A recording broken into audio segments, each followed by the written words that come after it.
Thursday, July 8th, 2021. Time is 9:01 a.m. This is our weekly meeting with our Board of County Commissioners and, of course, our Community Development Organization. Attending Commissioners Duncan, Brooks, and Fillios. And I will ask Vlad, would you please lead us in the Pledge of Allegiance? Allegiance to the flag of the United States of America and to the republic for which it stands, one nation, under God, indivisible, with liberty and justice for all. Okay, then. So do we have any potential conflicts of interest? No. Hearing none. Moving on, changes to the agenda. Yes, Commissioners, Jamila Holmes, Civil Deputy Prosecuting Attorney for the record.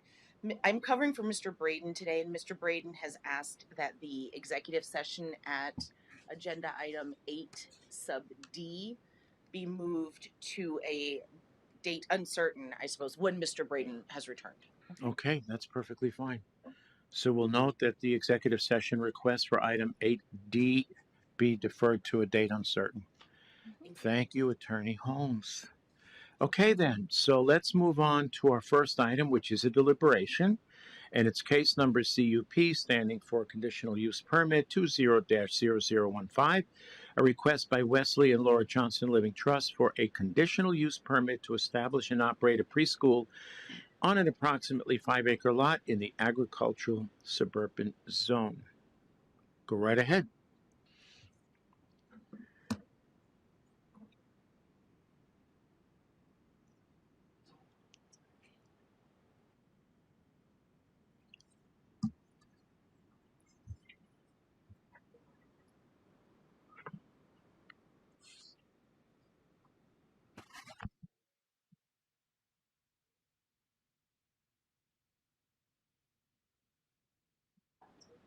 Thank you. Hello? Working? Yeah, you're fine. Test. The subject property is located approximately 6 miles southwest of Kootenai in the Cougar Gulch area. Okay.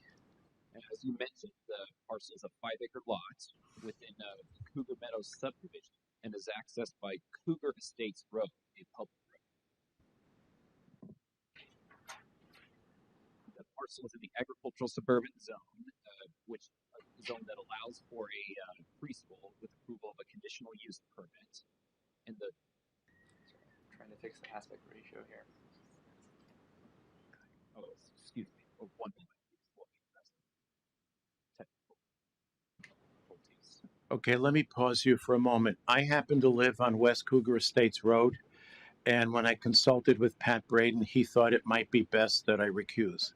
I think I can be objective, but perhaps I should recuse myself. I think making the record that you have a potential interest then leaves it to you to determine whether you have an actual conflict or not, but you have raised the issue, and if there are any concerns, the individuals present can further that discussion with you, but it's up to you. If you can make a decision, not based on where you live, but based on the facts, then I'm fine. How do you feel? I don't think you ought to. No. Look, if they were talking about putting a curb in, you wouldn't have any problem with it. So you have to come up to the point where you find something that you feel, you might have a conflict with. And if you do, I trust you to tell us. If you feel that the proximity alone is sufficient, you can certainly recuse yourself. Sure. Yeah. No, I don't have a concern with the proximity. Okay. I do have another concern. It's not of a financial nature. Should I state that? I think so. Can I state it at this point? Yes. Okay. The area is served by a community water system. That system is being strained. And you are a recipient of water from that not only system? that, our lot actually hosts the community water system. You know, out of an abundance of caution, I would recommend that you recuse yourself from a vote on this specific matter. It's certainly something that has the appearance of impropriety. Yes, sir. And as a general rule of thumb, it's wise to leave the room. I'm going to do that. I'm being kicked out. Thanks. Thanks. Goodbye. Okay, so basically, out of consideration and to avoid any i- i- sign of impropriety, I will recuse myself. Okay, gang, go right ahead. Commissioner Brooks, Commissioner Duncan, would you like me to restart the presentation, or can we continue from this slide? Continue. I'm fine. Okay. As I stated, the lot is the use is on a 5-acre lot within a existing subdivision, Cougar Meadows, and is on Cougar Estates Road, a public road. The zoning for the lot is agricultural suburban, which allows for a preschool with approval of a conditional use permit. And the comprehensive plan designation for this area is country, which is a land use designation that encourages activities that are compatible with rural residential development. Right here we have two site plans showing the proposed use in question. The site plan on the left is of the scale of the entire lot, and on the right side is a close-up of the school site itself.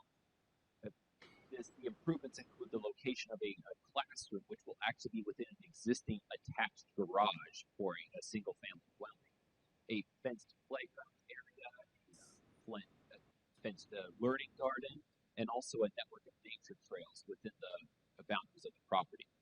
The rest of the property will be off limits to children, including an existing shop on site. You can see there is a well easement on site that is associated with the Cougar Estates, the subdivision's water association. However, it should be noted that the applicants, I believe they have their own individual well, and they're not proposing any increase in water service with this use. Here we have a couple site photos, which includes the playground area, the proposed learning garden, the exterior of the existing attached garage, which will become a classroom, converted to a classroom space, and also the pickup and drop-off area where parents will leave their children and pick them up after class is over. This is taken from the outside of the existing garage, facing down the driveway. Here are the following agency comments we received. Finkel Health District has indicated that an expansion of the septic and drain field system will not be required as long as the no more than 6 children are on site at any one time. The Kootenai County Building Division has indicated that a change of use permit is required to change the garage space into a classroom. However, the classification of single-family dwelling will remain the same. It should be noted that these are revised comments from what the Building Division originally said, which was that the proposed use would result in an occupancy change to E for educational purposes, educational activities, which require some improvements in international building code. However, upon further review, the building code was looked at more carefully and changed to show that actually this would not require an occupancy class change. They can remain a single-family dwelling based on the number of children on site. Kootenai County Fire and Rescue requires some fire safety improvements to be international fire code, including having a fire safety evacuation plan in place. Worley Highway District will require a new approach permit from the public road due to the change in use on site. Idaho Department of Health and Welfare has indicated that a daycare license is not required because no children on site will be younger than 4 years old. It should also be noted that the Idaho Department of Education does not require a license for private preschools or private teachers to operate in Idaho. We also received 2 public comments during the application period, both in support of the proposal. In conclusion, in summary, staff has determined that the proposed use meets the required findings of the Land Use and Development Code, and the hearing examiner recommended approval with modified conditions. That modified condition being change of the original building permit condition to their revised plans. I stand for any questions you may have. Any questions? Yeah, is it specified that they're only going to be using water from the well on the property? Yes, specified, not just there are other. I mean, it sounded to me when you talked about it, it sounded like they could get it from the well on the property, They currently acquire water from a individual well within the property. and that's going to continue to be the case. Yes. Okay. And the other question I have, as far as kids in a converted garage for a class, uh, what are the requirements for fire safety? I don't have specifics at this time, but that may include, I believe that includes, if I recall from the comments, includes some fire exit signs, like I said, having a fire safety evacuation plan approved by the fire chief in place, and a few other improvements to fire. But I could, if you would like, I can send you those comments from the fire district. Appreciate it. So if we were to approve the CUP today, the CUP does not get issued until all of the conditions are met. Okay, which would be the fire conditions. Is one of those correct? Right. Well, to be specific, the conditional use permit is approved and recorded, but the building permit for the change of use will not be issued until the fire code and building division requirements are met. And commissioners, we can only decide on the staff level, meaning I can decide not to record the CUP unless we've got the minimum requirements met. Sure. So we actually take care of the recording of these things. Well, what is that? The interior of the attached garage, of what the classroom space could look like. There will likely be some improvements. There will be some improvements required by the building division and fire code. So the ingress and egress are not the garage doors. No. Okay. And do they have more than one? I don't. They only have, I believe, one exit door and one door that connects into the attached house, but that will not be accessible to children. I do recall one requirement: they have to ensure that there is sufficient firewall, the firewall between the garage and the house if meets current requirements for fire separation. That will be one requirement. I should note there is a pathway that's directly accessible from the attached garage itself without having to go into the house.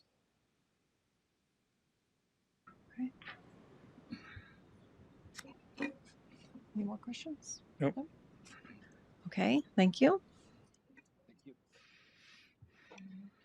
I think with the outlined conditions, and I would instruct staff to not issue the permit until the conditions are met.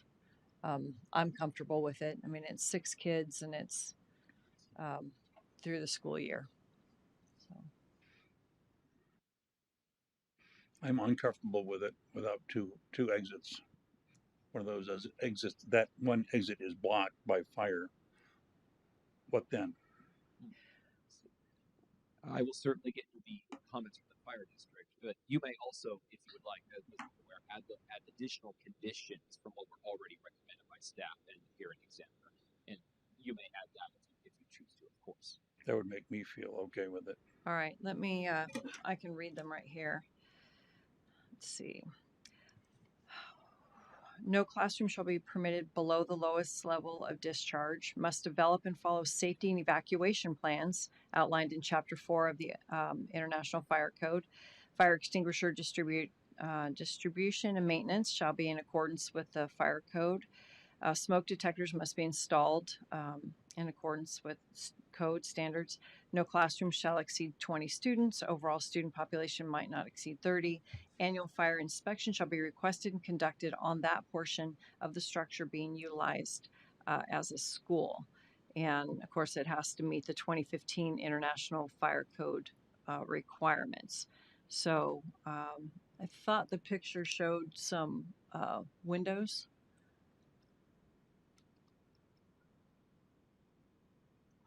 Yes, there appear to be some windows there. And Right. I just want to add for the record, I myself have not been on site to review this, but Zach Trevino has. Okay. And if I might just provide some clarification, I Visited the site. Mhm.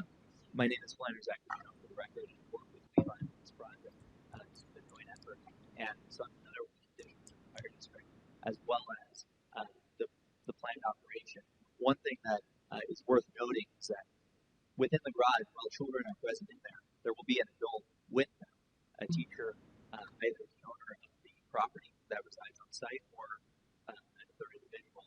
And importantly, there is an exit, a door to the right in the right photo here.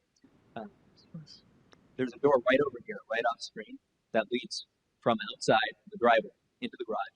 And then there's the door that you see here, leading into the main dwelling unit. And so, although there is only one door other than the garage door that leads outside, it is possible that the person in the garage will be able to access the house as a secondary means of exit in a fire emergency.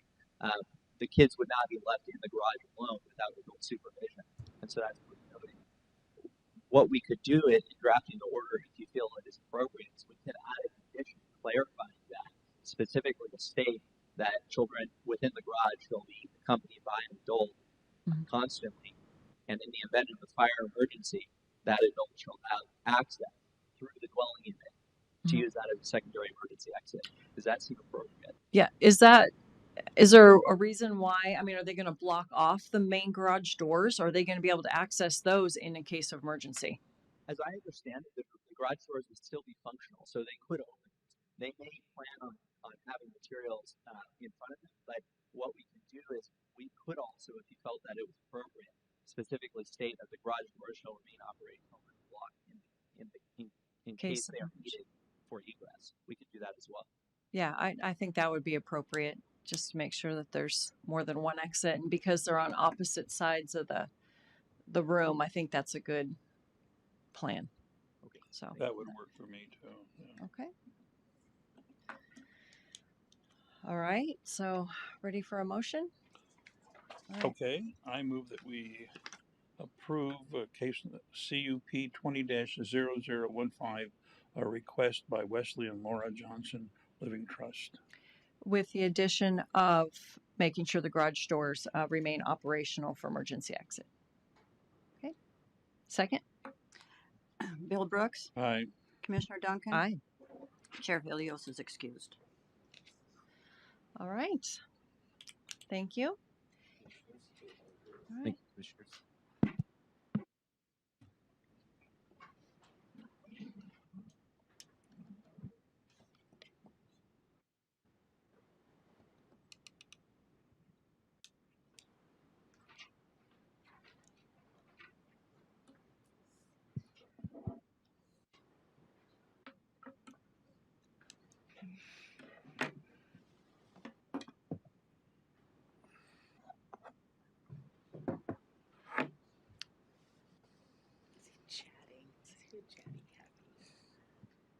Would you like me to proceed or wait for Chairman Fillios to join? Chairman's coming. Coming. Yeah. I'd wait. Thank you, Vlad.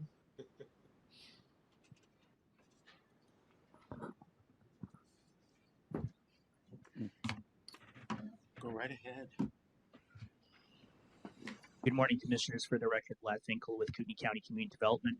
This is a request by JT Holdings, case number MSF 21-0004, Lone Mountain Estates, 6th edition, phase 1, for the approval of a final plat consisting of 25 residential lots of a preliminarily approved 41 lot major subdivision that the board approved in January of 2020.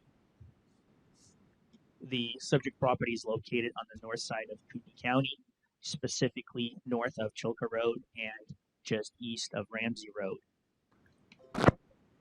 The original plat, or the preliminary plat, consisting of two phases, 6th edition and 7th edition, was approved with 41 residential lots. At this time, the applicant is proposing, as I stated, to plat 25 lots with access off of Chilka Road via an internal road, Eclipse Drive, that will be dedicated to Lakes Highway District. The purpose of this deliberations meeting is to determine whether or not the applicant has sufficiently complied with the original conditions of approval set forth in the preliminary order of decision. What that involves is it involves the assessment of whether or not the conditions that were applied to the preliminary request have been sufficiently complied with the either construction of the infrastructure improvements or appropriate bonding with the agencies with jurisdiction. As I stated, the public road or the internal road will be dedicated to the highway district for public use. The road has not been constructed at this time. The applicant has posted a completion bond with Lakes Highway District and also entered into a road development agreement. Water to this project site will be provided by Lone Mountain States Water Association, and the applicant has actually installed the distribution lines from the already constructed water system. And we do have a confirmation from the project engineer as well as DEQ and Panhandle Health District that the requirements for a public water system use have all been constructed and meet state regulations. One point of clarification I would like to make, since the applicant's representative is here, is that through the review process, staff noticed that there is a driveway on Lot 1, Block 2, providing access to Lot 2, Block 2. It was not clear on the preliminary plat whether this was going to be a non-exclusive easement, meaning that it could possibly benefit Lot 1, or it's an exclusive easement solely benefiting Lot 2. Through the course of discussion with the applicant, it's been determined that it will be an exclusive easement for the benefit of Lot 2, and therefore, because it's not currently constructed and it's not considered to be shared infrastructure improvement, it does not require bonding. However, I do have a concern that based on the Highway District latest access road standards, that it's possible that the Highway District may not allow two separate access points off of the main road for the benefit of Lot 2 and Lot 1. This is really not an issue, because if that's the case, and this is an exclusive easement, then this lot may not have access and they may need to do a plat amendment. Or the other option would be is that they provide sufficient bonding prior to plat recordation for the benefit of the common driveway. And I don't have any problem with that. Or the third option is they could do just adjust the boundary line of Lot 2 to encompass the common driveway area, sort of make it a flag lot so that it's actually considered one lot, or Lot 2 has direct access off of the main road. I'm going to leave those options to the applicant since he's here, but I certainly don't have that as an issue for us to move forward and have you approve this request in order for them to proceed with the Mylar process. I do stand for any questions that you have at this time. Any questions for Vlad? Nope. Okay. So we're in deliberations. Thoughts? They complied with all of the requirements, so I'm fine with it. Looks good to me. I don't know. What is there to object to? I guess I'm fine as well. Motion. I move we approve case number MSF 21-0004, Lone Mountain Estates 6th edition. I second the motion. Bill Brooks, Aye. Commissioner Duncan, Aye. Chair Fillios, Aye. And so case number for major subdivision MSF 21-0004 is hereby approved. Thank you.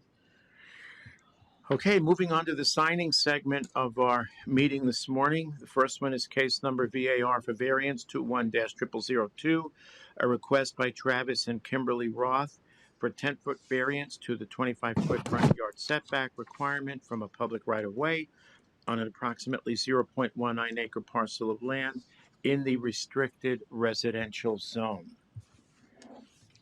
So I guess is your motion? Sure. I move we execute the order of decision for case number VAR 21-0002, a request by Travis and Kimberly Roth. I second the motion. Bill Brooks, Aye. Commissioner Duncan, Aye. Chair Fillios, Aye. Executing the order of decision.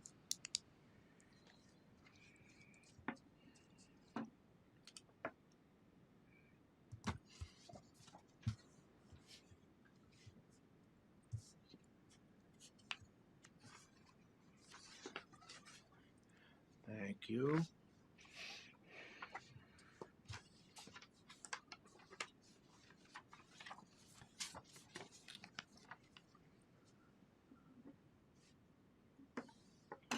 Okay, then, so moving on to the second signing, case number MSP 20-0002, Hoodoo Valley North, a request, and it is a major subdivision by JB Dodge Company, LLC, for preliminary approval of a major subdivision consisting of 66 residential lots and one utility tract on 335.89 acres in the rural zone.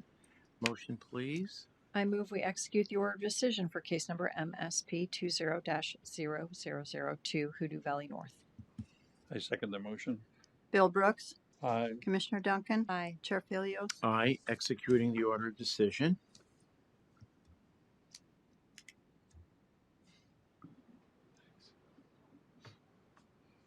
Okay. Give you the file. Okay.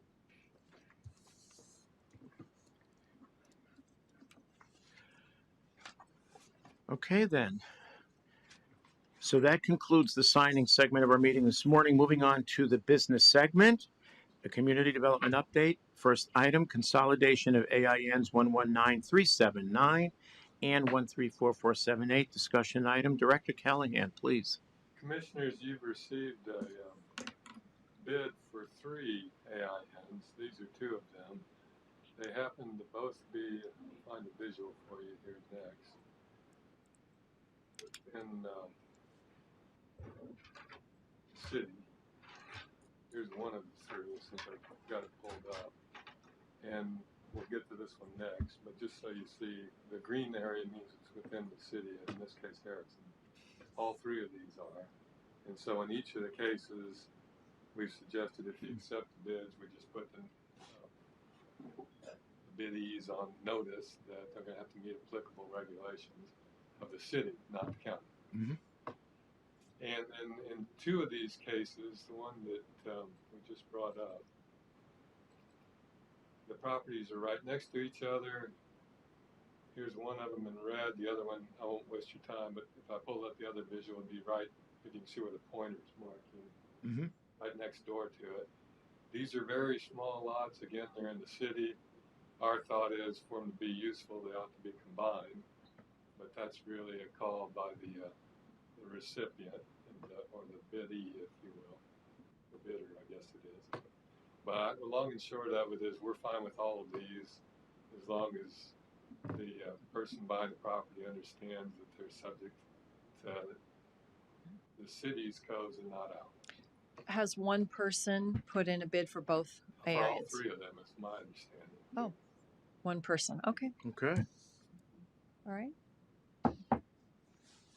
So I kind of commingled your cases, but I thought it was faster that way. Okay. That's fine. And is there any problem with the first picture that you pulled up? Oh, this, Yeah. no, there's no, it's just a small lot. The one thing we suggested in the staff memo, if you had a chance to read it, in this case, it would make more sense actually not to let it go to the person making the bid. It ought to really go to adjacent property owners because it's such a small lot. Yeah. It's about 4,000 plus square feet. So it's less than a Enough room tenth to of, do yeah, anything with. Okay. under a tenth of an acre. And you can tell by just looking at the surrounding houses. You couldn't get a house with septic in your garage. Right. Right. Okay. And so do we know if the bidder is a contiguous owner? We don't know, or he is not? Go ahead, Mary. Go ahead. For the record, planning manager, the bidder is not an adjacent property owner. Okay. Okay. So when these come before you in the business side, the short version is don't sell it to this one, but the other 2 are fine. Okay. Understood. Okay. Item B. Thank you. Consideration of AIN 114586. We just did that. Which we also just discussed. Oh, okay. That's the one that's not adjacent. That's the one that's not adjacent. Yeah. Okay. Yeah. You made it easy for me, Commissioner. Okay. Item C, consideration of an MOU, which is a memorandum of understanding with the University of Idaho Landscape Architecture program to allow faculty, senior and graduate students to assist with research and development of amendments to our area of city impact agreements, also known as the ACIs. There will be no cost to the county for this assistance. Potential action item. Go ahead, David. Commissioners, this is that rare win where the students get to learn from a real world project. They're both graduate and undergraduate students. They'll be supervised by Dan Cronin, the landscape architecture instructor in this case, and also, I believe, professor. And we're all jazzed about it because it's useful research that we don't have to do. And it's actually really helpful for us to be tied into the local university whenever we can like this. Because not only do the students get to see a real world project, but we start to establish relationships that can be ongoing. I had the good luxury in Texas and in Colorado of doing these kinds of projects with local universities.